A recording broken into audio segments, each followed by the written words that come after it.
Hai, ada sebuah pantun anak-anak. Ya, menanam padi memakai helm.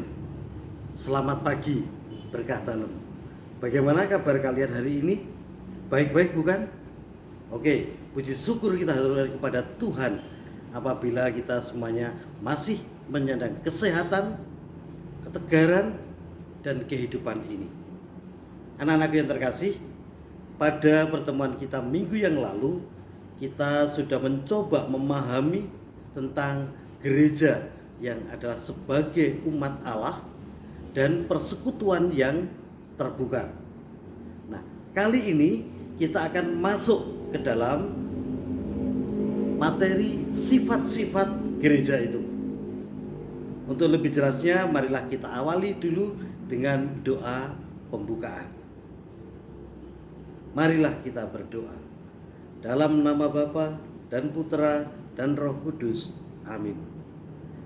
Puji syukur kami aturkan kepadamu, ya Allah Bapa yang Maha Kuasa, karena kesempatan yang telah Engkau berikan kepada kami untuk belajar menggumuli iman dan segala bentuk ilmu pengetahuan yang mendukung ciptaanmu.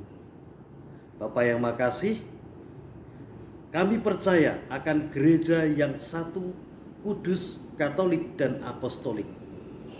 Kami mengakui satu pembaptisan dan pengampunan dosa. Maka dari itu ya Bapa, terangilah budi kami, bukalah pikiran kami, agar kami lebih mampu mendalami iman kami. Ini semua kami aturkan kepadamu dengan perantaraan Kristus, Tuhan dan pengantara kami. Amin. Dalam nama Bapa dan Putra dan Roh Kudus. Amin. Oke, kita sudah mohon penyertaan Tuhan untuk selanjutnya kita masuk ke dalam materi sifat-sifat gereja. Oke, materi selanjutnya tadi saya katakan sifat-sifat gereja. Kita melihat kompetensi dasar dari sifat-sifat gereja. Kompetensi dasar dari kita belajar sifat-sifat gereja ini adalah kompetensi dasar pengetahuan, yaitu menerapkan sifat-sifat gereja sebagai dasar dari panggilan untuk merasul dan memperjuangkan nilai-nilai kerajaan Allah. Yang kedua yaitu kompetensi dasar keterampilan, yaitu agar kita dapat melaksanakan sifat-sifat gereja sebagai dasar panggilan untuk merasul dan memperjuangkan nilai-nilai kerajaan Allah. Anak-anakku yang terkasih, sifat-sifat gereja ada 4. Yang pertama adalah satu. Kedua adalah kudus. Ketiga adalah katolik. Dan keempat adalah apostolik. Kita akan mendalami bagaimana makna satu, kudus, katolik, dan apostolik itu. Yang pertama adalah makna dari gereja yang bersifat satu. Gereja di sini adalah persekutuan umat yang percaya kepada Tritunggal. Ini sifatnya satu, yaitu satu dalam iman, satu dalam baptisan, dan satu dalam jabatan atau penggembalaan dari para rasul. Nah, ciri-ciri gereja yang bersifat satu itu, satu iman, imannya akan Tritunggal tadi. Satu pimpinan, sebetulnya pimpinannya adalah Allah yang menurun kepada para hierarki. Dan satu kebaktian serta kehidupan sakramental. Sakramen di sini adalah simbol atau tanda dari kehadiran Allah. Oke. Sekarang yang kedua, makna dari gereja yang bersifat kudus. Kudus itu sebetulnya artinya suci, atau yang mengkhususkan diri hanya kepada Tuhan. Nah, gereja bersifat kudus ini bermakna yaitu persekutuan umat yang beriman pada Tritunggal tadi, ini bersumber, bertujuan, berjiwa, berunsur Allah.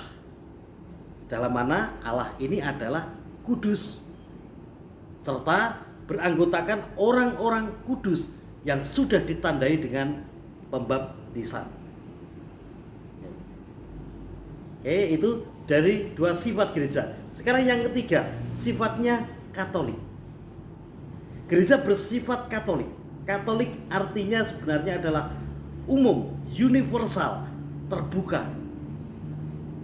Gereja bersifat Katolik ini diartikan sebagai gereja yang terbuka bagi dunia, tidak terbatas pada tempat tertentu, bangsa tertentu, budaya tertentu, waktu tertentu, golongan tertentu, enggak, tapi bisa bagi semuanya. Sekarang yang terakhir adalah makna dari gereja yang bersifat apostolik. Gereja kita berasal dari para rasul, yang artinya tetap berpegang teguh pada kesaksian iman dari para rasul. Gereja ini mengakui diri sama dengan gereja perdana. Gereja perdana atau pertama itu adalah mereka, persekutuan para rasul. Hubungan historis ini kita lihat sebagai kelangsungan iman dan pengakuan. Maka dari itu, gereja tetap berkembang di bawah bimbingan Roh Kudus dan tetap berpegang pada gereja para rasul sebagai norma iman. Hidup gereja tidak boleh hanya bersifat rutin, tapi harus berkembang, harus dinamis mengikuti perkembangan zaman. Anak-anakku yang terkasih, ini 4 sifat gereja yang sudah kita ulas.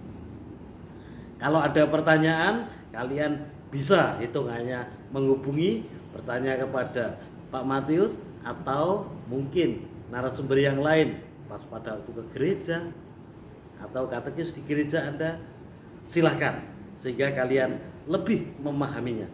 Mudah-mudahan kita juga satu iman, kita juga kudus, mengkhususkan diri kepada Allah.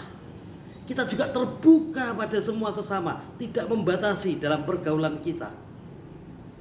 Dan kita mengikuti pola hidup, sikap iman para rasul. Demikian, haleluya, berkah dalam.